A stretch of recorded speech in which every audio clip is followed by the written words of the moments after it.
সবাইকে শুভ বিকেল। আপনারা সবাই জানেন আমরা মহাসমারোহে সারা পৃথিবীব্যাপী বাংলাদেশ সহ আন্তর্জাতিক নারী দিবস পালন করেছি 8ই মার্চ। প্রতি বছরের ন্যায় এবছরও মহাসমারোহে বিভিন্ন উদ্দীপনায় আমরা এই দিবসটি পালন করেছি। এই দিবসটি নিয়ে আমাদের মধ্যে যে পরিমাণ উৎসাহ উদ্দীপনা কাজ করে, আমরা যদি বাস্তবে হিসেব করি সে পরিমাণ কাজ আমাদের মধ্যে হয়নি। আমার আজকের ভিডিওর বা পডকাস্টটি হচ্ছে যে গত 15 বছর বাংলাদেশ আওয়ামী লীগ বাংলাদেশের শাসন ক্ষমতা রয়েছে। এই 15 বছরে বাংলাদেশ আওয়ামী লীগ নারী ক্ষমতায়নের জন্য কি কি করেছে, আমার মনে হয় সেই জিনিসটার হিসেব নিকেশ হওয়াটা দরকার, এবং নারী অধিকারটা আসলে কোন পর্যায়ে গিয়েছে সেটার একটা হিসেব নিকেশ হওয়া দরকার, ইনভেস্টিগেশন হওয়া দরকার। সেই ইনভেস্টিগেশনটা যদি ব্যক্তি পর্যায় থেকে শুরু হয়, সেই কথা বলাটা যদি ব্যক্তি পর্যায় থেকে শুরু হয়, সেটা আমরা আশা করি যে সেটা কোনো এক সময় জাতীয় পর্যায়ে যাবে এবং আমরা কথা বলার সুযোগ পাব। প্রথমত একটা কথা আমরা বোল্ডলি বলি যে বাংলাদেশের প্রধানমন্ত্রী একজন নারী, বাংলাদেশের স্পিকার একজন নারী, কিংবা বাংলাদেশের অন্যান্য যে উচ্চপদস্থ পদবিগুলো রয়েছে সেগুলো নারী। সেজন্য বাংলাদেশের নারীরা বেশ ভালোই আছে, বাংলাদেশের নারীর অধিকার প্রতিষ্ঠিত হয়েছে। কিন্তু আমরা যদি এই একটা কমেন্ট বা বিবৃতিকে আমরা একটু অ্যানালাইসিস করি, একটু বিশ্লেষণ করি, আমরা দেখতে পাবো যে ওখানে যেসব নারীরা গিয়েছেন তারা আসলে কোন নারীরা। যেমন মাননীয় প্রধানমন্ত্রী শেখ হাসিনা, তার পিতা কিন্তু একজন প্রধানমন্ত্রী, প্রেসিডেন্ট ছিলেন। তার পিতা জাতির জনক বঙ্গবন্ধু শেখ মুজিবুর রহমান, বাংলাদেশের জাতির জনক, বাংলাদেশের জাতির প্রতিষ্ঠাতা।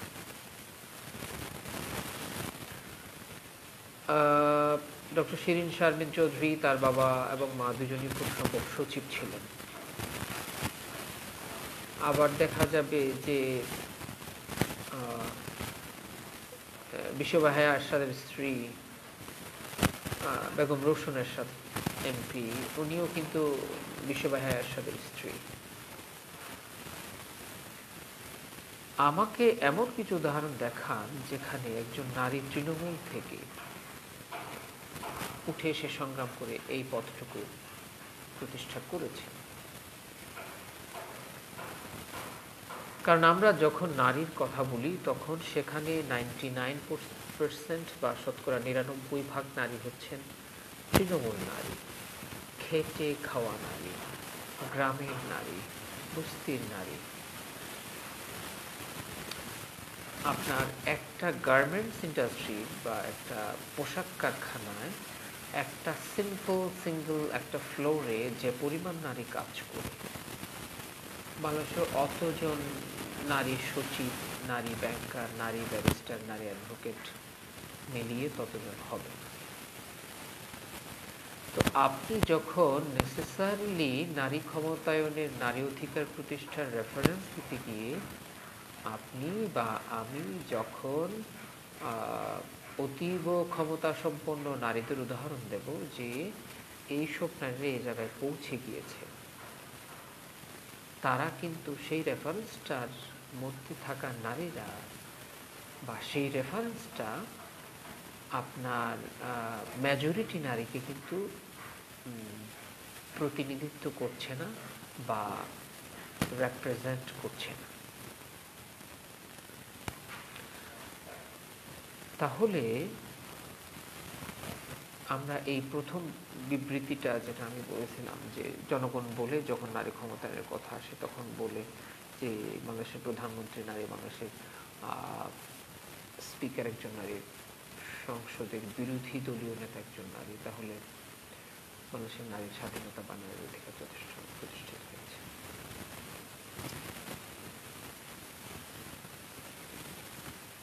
এবং সেটা বাংলাদেশ আওয়ামী লীগের শাসনকালে কেমন হয়েছে। আরেকটা বিষয় আসে, আমি নারী স্বাধীনতা না দিয়ে নারী অধিকারটা কেন বললাম। স্বাধীনতা আর অধিকারের মধ্যে একটু পার্থক্য আছে। যেমন ইউরোপ নারীকে প্রচুর স্বাধীনতা দিয়েছে, কিন্তু নারীর অধিকারটা কিন্তু তারা দেয়নি। নারীর পোশাকের স্বাধীনতা, গর্ভ নিরোধের স্বাধীনতা, গর্ভপাতের স্বাধীনতা, যখন যা খুশি করার স্বাধীনতা এক জিনিস, নারীর অধিকার এক জিনিস। অধিকার মানে হচ্ছে আমি রাষ্ট্র কিংবা কর্তৃপক্ষের কাছ থেকে যা পাবো তা যেন আমি পাই।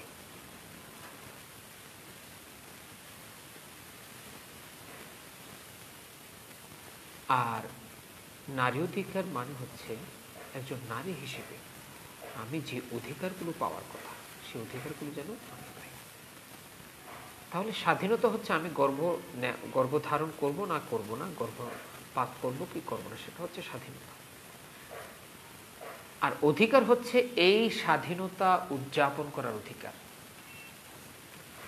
আমি গর্ভধারণ করলে আমার মাতৃত্বকালীন ছুটির অধিকার, আবার সেই অধিকারটা যেন আমার 3 মাস না হয়, মাতৃত্বকাল তো আসলে 3 মাস না।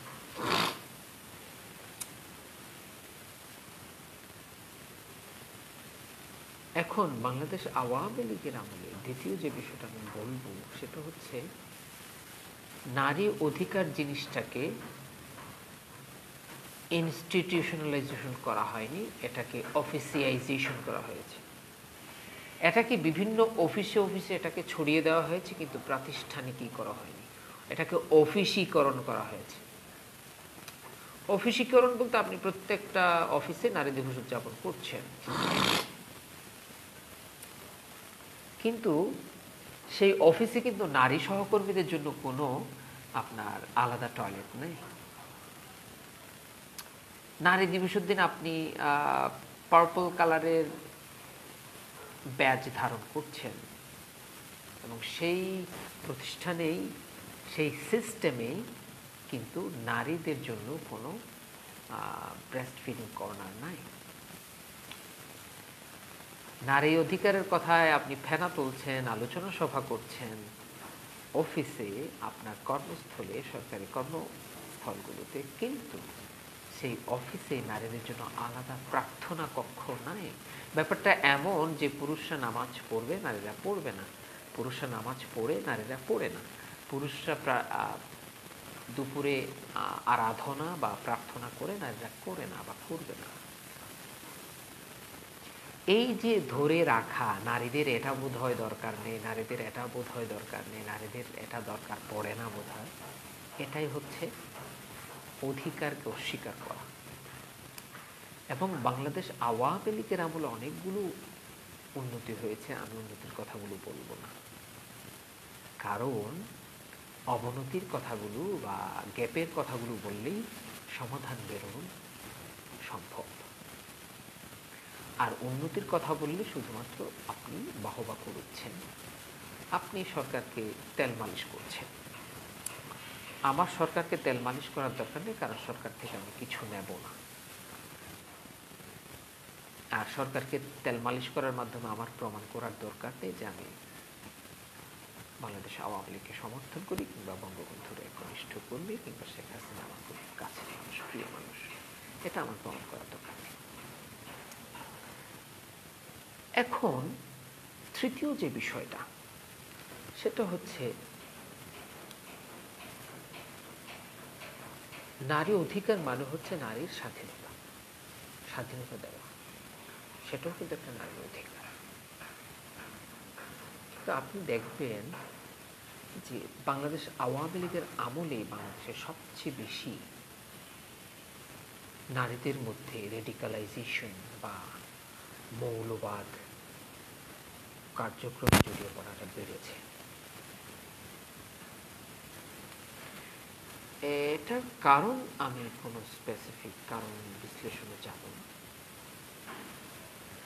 তবে মৌলবাদ বা ধর্মীয় গোঁড়ামি, ধর্মান্ধতা যখন বাড়ে, আমাদেরকে সাধারণভাবে, সাধারণ বুদ্ধিতে ধরে নিতে হবে যে সেখানে নারী অধিকার প্রতিষ্ঠা বা প্রতিষ্ঠা হওয়ার সুযোগ খুবই সীমিত।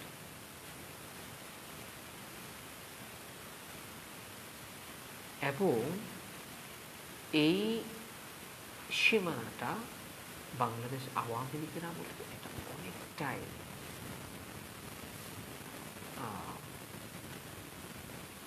সংকুচিত হয়ে এসেছে। অর্থাৎ নারীদের যে স্বাধীনতা, সেই স্বাধীনতার চর্চাটুকু কমেছে। এটা সত্য যে সংখ্যাতাত্ত্বিকভাবে নারীরা বিভিন্ন কাজে, বিভিন্ন কিছুতে জড়িয়েছে, কিন্তু তাদের যে স্বাধীনতা, সেই স্বাধীনতাটুকু নিশ্চিত হয়নি। কারণ যে নারীটি সরকারি কর্মসুবিধা কিংবা সরকারি কোটার ফলে সরকারি চাকরি পেয়েছে কিংবা কোথাও চাকরি পেয়েছে, সেই নারী কিন্তু তার ঘরে তার স্বামী কর্তৃক ইন্টিমেট পার্টনার ভায়োলেন্স বা আইপিভির শিকার হচ্ছে। তারা আপনি ওই অধিকার দিয়ে তোলা হবে, তাকে সংখ্যাতাত্ত্বিক কোটা দিয়ে অধিকার দিয়ে তোলা হবে। যে নারীটি একটা সরকারি প্রকল্পের সুবিধাগুলি, সেই নারী কিন্তু তার ঘরে সিদ্ধান্ত নিতে পারছে না। আমরা ওই যে মূল জায়গাটা, মূল যে জায়গা, সেই জায়গায় কিন্তু আমরা কাজ করি এবং সেখানে কিছু নেগেটিভ কাজ করেছি। তার মধ্যে হচ্ছে নারীদের মৌলবাদকরণ। নারীরা মৌলবাদী ধ্যান ধারণার সাথে জড়িয়ে পড়েছে, এটা আমাদের অনেক বড় ব্যর্থতা। এবং এই ব্যর্থতার দায়ভার আওয়ামী লীগকে নিতে হবে। কেন নিতে হবে? কারণ আওয়ামী লীগ বাংলাদেশের প্রগতিশীল শক্তির অন্যতম মুখপাত্র, মূল একমাত্র মুখপাত্র না হলেও অন্যতম প্রধান মুখপাত্র। বাংলাদেশের যে সাংস্কৃতিক আন্দোলন,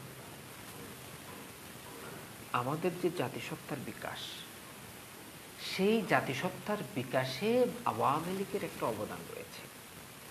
আমাদের সাংস্কৃতিক বিকাশে আওয়ামী লীগের অবদান রয়েছে।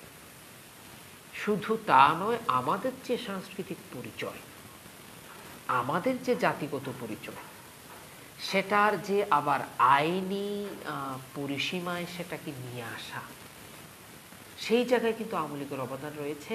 এবং সেই অবদান রাখা দলটি যখন দল ক্ষমতায় থাকে এবং সেই সময়টাতে যখন নারীদের মধ্যে সবচেয়ে বেশি মৌলবাদে জড়িয়ে পড়ার ঘটনা ঘটে, সেটা আমাদের জন্য খুবই খুবই খুবই খুবই বেদনাদায়ক।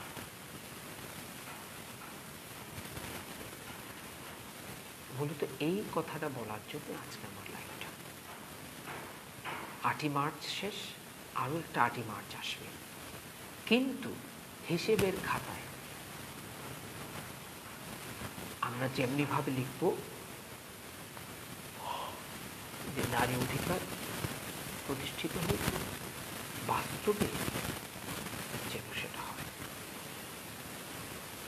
কাজের গরু যেন শুধুমাত্র খাতায় না থাকে, সে যেন গোয়ালেও থাকে। বাংলাদেশ আওয়ামী লীগের কাছে তারা আরও 5 বছরের জন্য নির্বাচিত হয়েছে, সরকার গঠন করেছে। তাদের কাছে আমাদের বিনীত অনুরোধ, এই বিষয়টা যেন নিশ্চিত করা হয়। সবাইকে অনেক ধন্যবাদ। ভালো থাকবেন।